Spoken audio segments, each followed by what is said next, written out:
Eamon is waving at me at the back. I think Eamon might have arrested the person that did the hack against Sony PlayStation Network. Is that right, Eamon? Am I allowed to say that in public? Yes, you are. Get over it. Right, okay. He's been having a go at me all morning. I'm Don. I work for Secureworks. Secureworks in numbers. We do 1,400 incident response engagements a year. We have 4,500 networks that we protect on a 24/7 basis. Last year, my team collected 90 million observations from our botnet emulation frameworks, and there'll be more of that later. We collect 3 trillion logs a week, and we have 9 petabytes of data in our Wayback Engine of client telemetry that we can search for new badness as we uncover it. Me, I've been doing this for way too long. My first cybersecurity incident was at Heriot Watt back in 1991, and I've been doing it ever since, and I'm now the global intel lead for Secureworks. I chair the cyber industry group at the National Crime Agency, and Secureworks has been a CIR provider since the inception of the scheme. So is the landscape ever evolving? There's Ann Neuberger talking not yesterday, day before yesterday.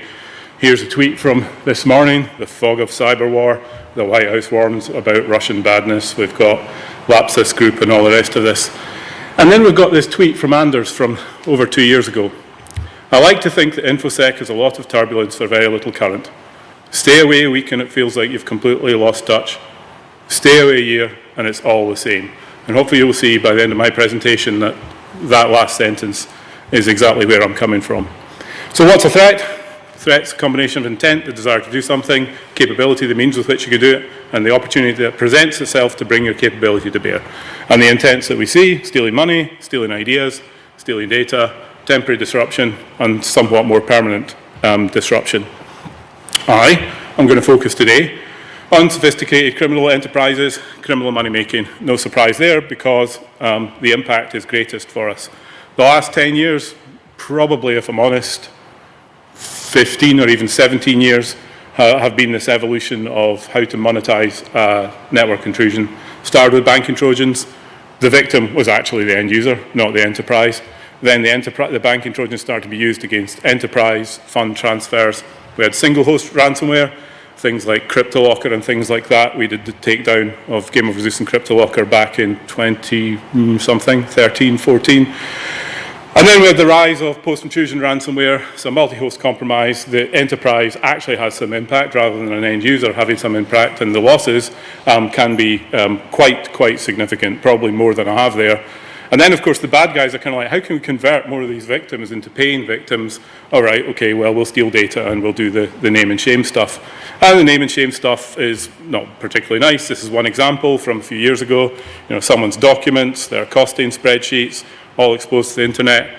One nice little fun thing about this set of screenshots is that whoever took the screenshots and dumped them in the name and shame site, they'd opened up Excel in a computer that was localized to Russia. So the bad guy, of course, was Russian. We also, last year and the year before, saw some quite thirsty adverts on the dark web for affiliates to work with the ransomware gangs. This is a couple of examples. This is the dark side guys that did Colonial Pipeline. This is pre-Colonial Pipeline. And them and other groups, their adverts were pretty thirsty. They were comparing like the percentage that you would get. You know, you're better off working with us than others. Post-Colonial Pipeline, there's a little bit lull. I think they realized that that team had overstepped the mark somewhat, that ransomware was suddenly a national security thing for the United States. And what we've seen more in the last kind of 6 months is little breadcrumbs of vertical integration. So where we used to see kind of a dropper landscape where every bit of malware would drop every other bit of malware, and there'd be quite long execution chains, we're now seeing something like Emotet dropping Cobalt Strike directly, and a sense that the organized criminal gangs are kind of pulling themselves together a little bit so they don't have the sort of wilder excesses of affiliates going and targeting people that provide fuel to fuel stations in the eastern seaboard of the United States. Then we have Conti leaks. What fun we have had in the last 4 weeks or whatever it's been since Conti leaks came out. So first of all, they say they're going to support the Russian political system. Then they kind of water it down a little bit and say, no, we support the Russian people. And then let's just say we buy the theory that this is an annoyed Ukrainian chap that started to leak data. So what does a team like mine do? when we get a huge chunk of data like this? Well, we ingest it into Elastic. We can start to kind of look at it. We start dedicated Teams channels, and then we start to dig in and see what do we find. So what we find is, I won't be here for a few days. I've decided to move to a region where the situation with COVID is simpler. I fell out here for about a day. I'll probably even now fall off for 10 hours. I feel like shit. Hope it's not COVID. And then, oh, I got sick, COVID last Tuesday, temperature, lost my sense of taste and smell. So, there was various little dips in e-crime activity over the last 2 years, and I do wonder if some of that was related to COVID. Of course, Russia didn't really have COVID, according to Vladimir Putin, but anyway. And then here's an example of the sorts of things that Conti Leaks tells us. So our botnet emulation frameworks, they are constantly running little Python scripts that emulate the botnets, that participate in the botnets, and when we see new things come down, what we do is we stick them in databases in a threat intelligence management system, but we also have webhooks so that researchers can see the sort of things that are coming down. So there's new maldocs coming down from Emitet. I took these screenshots just before the security conference about 2 weeks ago. And that's the sort of thing that we can pivot off every day, because guess what? The real criminals are not talking on the dark web. I can say that. I have a dark web team that works for me, but they do other stuff than this. The real criminals are doing technical things and are very organized. So in the case of TrickBot, here's an example of a TrickBot config coming through with a bunch of C2 servers. You can see that. And then on this particular day, we suddenly went from that to this, to 0.0.0 being sent out as the TrickBot config. At the top, you can see some techie guy will tell me that's some form of maxint to some number of bytes, but it is.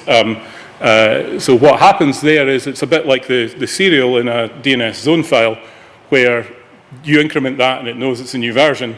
Well, whoever tried to take down the TrickBot botnet in September 2020 knew this and incremented it to the max number that it could, so you couldn't get a bigger number, so you couldn't get a fresher config, which was quite fun and interesting. People say it was Cyber Command. I have no idea. I have no insight into that at all. But it's interesting, now that we have the leaks from the Conti group, we can see the people complaining about having lost control of the botnet. So up there, you've got Stern, I think it should be Stern, complaining that he's lost control of the botnet, saying that whoever did it very well. They had access to the admin panel, it's sabotage, and they forgot to renew their fallback domain at the same time. And then we see this intriguing thing. So they were using a kind of pastebin site, which the stuff that was posted to it would expire after a period of time. And this is Stern saying to Defender, hang on a minute, Bobby throws me a note and it's already been read. Can it be that someone's reading their logs? So somebody, whoever it was, way back, prior to the takedown attempt in September 2020, was well all over the TrickBot crew. But hang on a minute, did you spot the obvious mistake here? This is the Conti leaks, and I'm talking about TrickBot. So who is Stern? Well, this is one view of the metadata of comms ingested into our intelligence management system for communication. It's a snapshot of the data, but it's pretty representative. Stern's there. You can see he's talking to groups, and those groups are talking to subgroups. This is a different view. Here's Stern. Stern is the boss. He's referred to as the boss. And Conti and Dyer, or TrickBot, are the same group. TrickBot, is the evolution of Dyer. I should probably put clearer language up here. Conti is the evolution of Ryuk. So are all these people the same group? I'll skip over that slide. I'm going to come to that in a minute. And then we had the TrickBot leaks. So more of this, more dumps. And then what do we have in our emulator feed for TrickBot? December versus today. So over time, you probably can't see that, but it's actually showing that there are that the C2 servers for TrickBot have basically started to become unresponsive, and as of 16th of March this year, TrickBot has completely gone as a threat. So we have one organized criminal gang running Ryuk, Conti, TrickBot, Dyer, possibly Emitet, and possibly elements of ICE ID. This tip, which we wrote for our customers last week, is going out as a blog post, I think at 1 p.m. today. For those of you who are following Twitter, there's probably not a huge amount of new stuff in it, but for me, it's actually quite a neat description of the fact that these criminal gangs are very much working together, and if the Rosetta Stone is too opaque for you, we have threat group profiles on our website, so you can go and look and see what our definition is of gold Ulrich, gold Blackburn, and what we think TA505 is and what we don't think TA505 is, and all the rest of that kind of good stuff. So you have got a substantial amount of the criminal landscape that, again, according to the Conti leaks, is probably being operated by less than the number of people currently sitting in this room. And you may have seen me counting earlier, but I was counting to check, because there's a payroll chat in the Conti leaks, so you can see that the number of people is between 70 and 80. So maybe, what, a third of the badness we see? One group of people, smaller than the number of people in this room. And then we've got other groups like Maxim Jakobitz's crew, which is a different group who've been indicted multiple times over a decade by the FBI. Lots of malware families. This is the Drydex, BitPaymer crew. And do these guys have air cover? Well, this is Jakobitz's wedding video. It's a private event in the golf club, not the Gold Club. Sorry for my typo. There's a picture of some chaps here, and I wonder if these are the Drydex people. There's also this picture of still where you've got the father of the bride and the father of the groom sitting there. The one on the right is the father of the bride, and this looks very like that chap. And if you follow Bellingcat, which is a good thing to do because they say good things, you'll see that they talked about this Georgian asylum seeker being assassinated in Germany, and a guy called Edward Mendersky, which is this guy, was apparently the handler for the assassin. So in the Bellingcat kind of blog post, they're saying, reach for this comment before this publication. Bendersky told our partner publication Insider he'd never heard of or was familiar with Krasikov, who was the killer. He was reached, though, via the same telephone number that communicated with Krasikov based on the analysed metadata. So, the bad guys certainly have some air cover of some form from, the sort of mafia state that is Russia. So I've been saying it for years, but the really cool thing about the Conti leaks, at least for me, is that finally we can sort of put to bed some of this spotty kid in a hoodie type things about the criminal element here. On the right, you can see a picture of Alex Tilley, ex-Australian Federal Police, works for me. That's him sitting in Queen Street in the Malt Whisky Society. And he's been saying for years, it's the same 200 guys chasing the same 200 guys as it has been for the last 10 years. So ransomware. So that's all kind of, I guess, turbulence. It's not really helping anyone. What's my data point? 2021, Secureworks did 76 incident response engagements, which were full-blown post-intrusion ransomware, like enterprise annihilated by it. In the last 4 years, we've done 269. Now, I appreciate most of you, hopefully, will go your entire security career and never have to deal with a post-intrusion ransomware. My aperture, which is kind of like, why am I at Secureworks after 16 years? I'm either crap at writing the CV or there's interesting stuff where I work. So being able to see inside so many incidents gives us really nice insight. And here's just one simple example. This is actually from probably autumn 2020, but it's as relevant as one could be, yesterday. So we've got the gestation of this event. There was a host with ports open to the internet. There was RDP. There was single-factor auth. You had bad guys being able to use Mimikatz for credential dumping. There was problems with running PowerShell and privileged user accounts. So what do you need to do to stop this sort of stuff? Well, don't leave RDP exposed to the internet. Please use multi-factor auth. Make sure you've instrumented to find the bloodhounds and sharphounds of this world and password dumping tools. Understand where PowerShell should be in your environment and where it shouldn't be. Please be able to detect Cobalt Strike and understand what controls you have around privileged users. This is not rocket science. I was doing this 20 years ago at ST Microelectronics. Ask yourself honestly, where would you have stopped this? And then in terms of playbooks, we have fun, predictable playbooks. So I'm going back to TrickBot. back to the TrickBot that was taken down at the end of September 2020 and then recovered. This is a list of either Ryuk or Conti post-intrusion ransomware engagements that we did at Secureworks. So where there isn't an initial infection vector listed, it's because it was TrickBot, because every single Ryuk we did was preceded by TrickBot. Not only was it preceded by TrickBot, but it was preceded by TrickBot using a particular reverse connect module, and as you'll see in the next slide, connecting with a PC with a particular NetBIOS name. So we've got this kind of situation where we've got all of this TrickBot initial infection vector, and then we've got somewhat entropy comes into how the bad guys are coming into networks around September or October 2020. Now, the average dwell time for Ryuk was 30 days. So the ones that you see there, just where it says 2020-10-04, so the two ones in October, the intrusion was probably prior to the 29th of September, which is when the takedown was.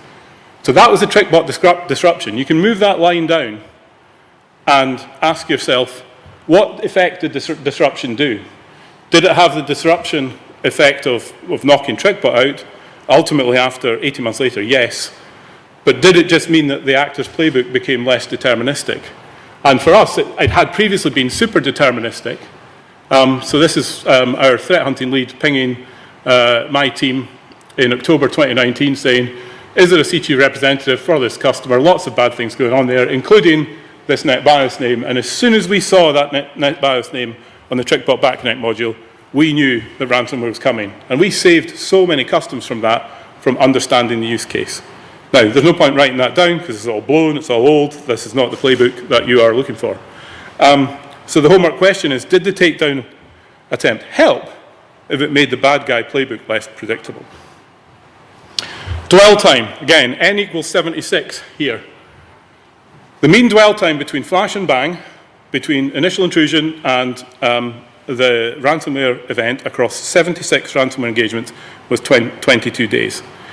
Now, we all think we lose if someone gets a foothold in the network, but we only lose when they encrypt the data. So according to the mean, you can relax, you've got 22 days. But I did stats at Herrick Watt and they taught me well, and the mean is badly affected by outliers, and the range in this, as you'll see, is from, I think, 3 days up to 101. So the median is a better estimate of location. The median dwell time is 5 days. And yeah, the range is 1 to 111. 5 days, though, is still a very real detection window. You know, we have customers talking to us about SLAs of 15 minutes, and I'm like, I don't really mind an SLA of 15 minutes. You have got numbers of hours, if not days, to detect between the flash and the bang for ransomware, which is the highest impact thing that's going to hit you. Initial infection vectors. This is the bit where we are failing as a security industry, or IT people are failing in terms of diligence. Stolen creds or brute force attacks, 31%. This is across the 76 ransomware engagements. Vulns and internet-facing devices, 29%. Commodity malware infection, 25%. This is not people having to worry about, is it Avos Locker, is it Conti, is it Ryuk, is it Lockbit, is it whoever. It's like, know your infrastructure, patch it, use multi-factor auth, and all the rest of it. It's a slightly more diverse situation when we look at all incidents across all 1,400 we did last year. And if you want details on that and also seeing what our top recommendations are to customers, it's in this report, which is getting published tomorrow, I think, maybe today. So there's the blog post on the Conti leak stuff is going out at 1 p.m. today.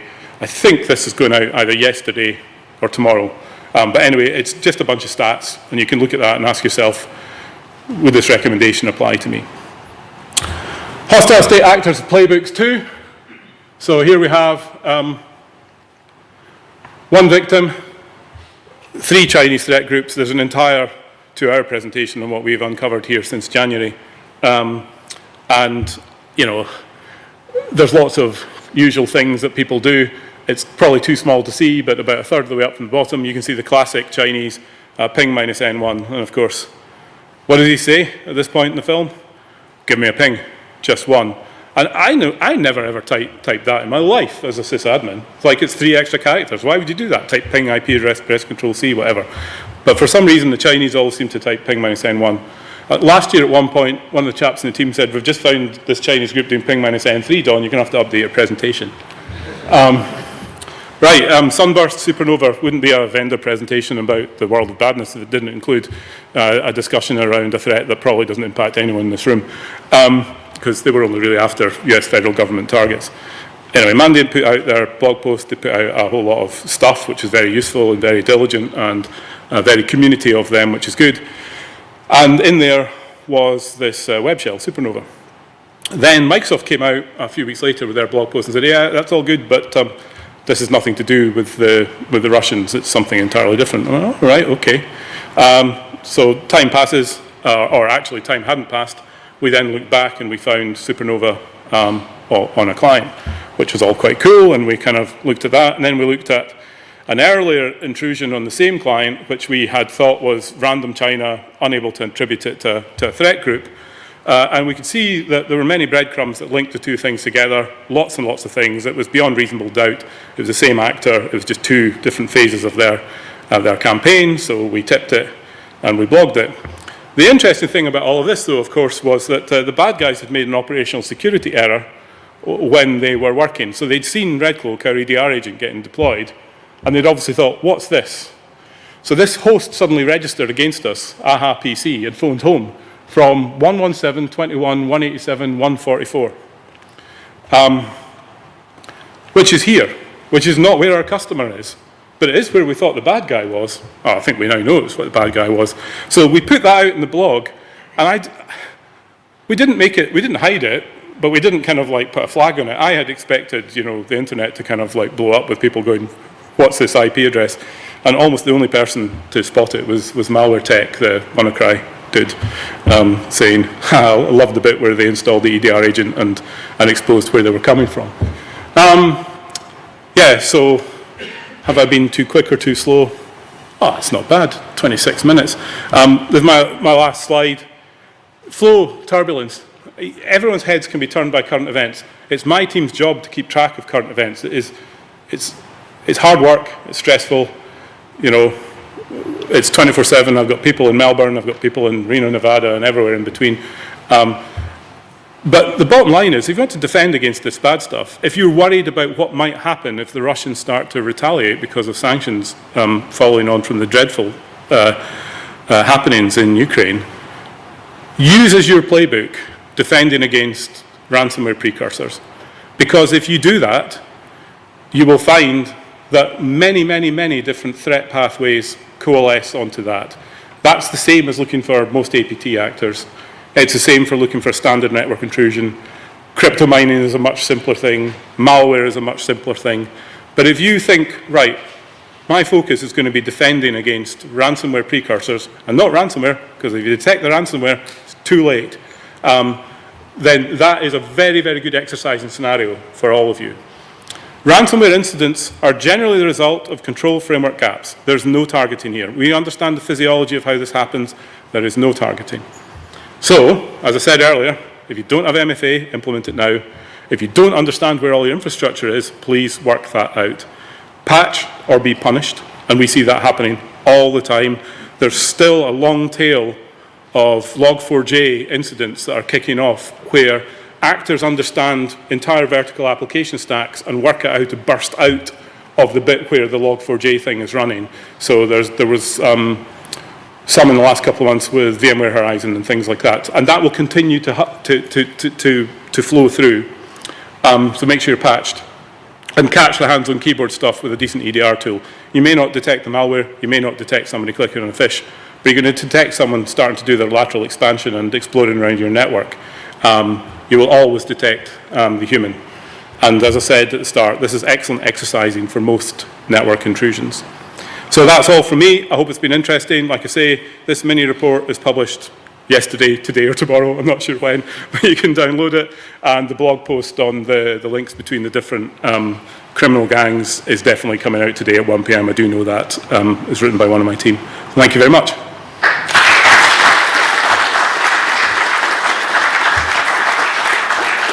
I don't know if, do we do questions, Ray? You're more than welcome to, John. I don't know if anyone's got any questions. Happy to answer them either publicly or privately. There's one at the front. I'll bring the microphone down so we can all hear. There we go. Hello, Colin from Willis Towell Watson. What do you see with regards to the exchange vulnerability and exploitation of that? The Hafnium stuff. Yeah. Oh, okay. So, funnily enough, I took out 6 slides on that earlier because I thought I don't want to talk too much. We had 60 incidents that we investigated of the China Chopper web shell following on from the Hafnium exploitation. 60-ish, not 60 exactly. And that was comprised, I think, something like 40 customers where we detected it and 20 incident response jobs. Of that 60, there were 8 where we saw any form of actions on objective at all, like ping and all that nonsense. And there were only 4 where there was meaningful hands-on keyboard activity out of the 60. And the 4 where there was meaningful hands-on keyboard activity were all customers that had previously had Chinese APT intrusions. So it was another case like SolarWinds where I think the statistics in SolarWinds are something like 18,000 organizations got the compromised DLL and everyone bar some number between 50 and 80 were triaged out as part of that AVS VM Cloud DNS exchange. So the bad guys were clearly compromising first, triaging second, and going after targets that they would have classically gone after. So you had a ratio then of 4 to 60, which is, what's that, 6% of actual China Chopper web shell. And so noisy, because everyone detected, well, anyone decent detected it like that because China Chopper. And you take a step back and you get into territory that I shouldn't talk about and something that's been streamed, but the actual exploit that was used was identical to an exploit that was floating around, and there are various pathways where people might think that the Chinese got hold of that exploit through a standard exploit release program. So it's quite clear when you look at all the timing of all this stuff that the Chinese got hold of this exploit, they had a feeling it was going to get covered in Patch Tuesday in a few weeks' time, and they just went, right, we don't care about noise, let's just compromise the people that we're really interested in as quickly as possible. Questions? Yeah, I think you said ignore current events. And so surely you don't mean ignore what Putin might do. Should we not be taking sort of precautionary steps? Or hopefully we have. And just the other thing was that you said something about being away for at the beginning, you talked about being away for 2 weeks, the same as being away for a year. I'd always got the impression that this sort of area moved so fast that unless you were an expert, you could never, ever keep up with it. But it is. It's like the Mandelbrot set. You can zoom in, and zoom in, and it'll look noisy. And you can zoom out, and zoom out, and zoom out. It looks the same noisy. I mean, the point you make is perfect. I didn't mean to give the impression, do nothing. Everyone is worried about the fact that there may be some kind of cyber backlash from, sanctions against Russia or whatever. What's patently obvious to me, and look at the volume of IR jobs we do, the last 3 weeks have been pretty quiet. And if you look at indictments from the FBI, you can see that it's as often a Ukrainian that is arrested or indicted as it is a Russian. So there, through various means, whether it's Conti leaks or whether it's the physical war on the ground in Ukraine, the criminal gangs are slightly off the boil at the moment. Now, the problem that I see is everybody in this room could use all of their energy trying to work out what's the latest wiper that was released in Ukraine, what's the next wiper that's released in Ukraine. Oh, a power station has been targeted using this tactic, and I'm pretty sure there's not many of us in this room that are running power stations. Whereas in actual fact, what all of us need to do is take a step back and say, here we are, 30 years after Don first started doing this, and the exploit that got the bad guys into Heriot Watt in 1991 was a vulnerability in Sonos 403 that I hadn't patched. And here I am today, constantly responding to incidents where people haven't patched stuff. So the key message here is, yes, it's changing constantly, and I'm actually only like 21. This grey hair is from the flux in the threat landscape. But for anyone that's defending a network, it's understand what you're protecting, understand what technologies you've got, patch them, protect your crown jewels, implement multi-factor authentication, look at your logs, and the basics, because our incident response reports, at the end of them, they don't say buy a magic unicorn detector, or buy this magic security technology, or buy this one because it's got a blue LED rather than green LED. They invariably say, you made a mistake. It's a control framework failure. So I guess I'm trying to make sure that we don't have our energies collectively as a security community distracted by current affairs when I know that the basics are the things that we need to do to protect ourselves. And if you do the basics right, you get it right. And here's just a wee example that will maybe help that gel. Where are the examples of ransomware attacks against large banks and financial institutions? They aren't there. Why aren't they? I'm no fan of compliance regimes. You do not fatten a pig by weighing it. However, the amount of compliance regimes that the banks have to subscribe to and follow mean that security investment is a priority for them and they get their control frameworks right. So you have evidence there that when you get your control frameworks right, this bad stuff doesn't happen. So I guess it's a plea for everyone, yes, be aware and be interested in the flux in the threat landscape, but don't forget that it's the boring stuff that defends networks. I guess that's my plea. Sorry, I'm saying this a lot. Hopefully that answered the question. One last question before we wrap up. Anybody? No? On that note. Okay, thanks a lot, everyone.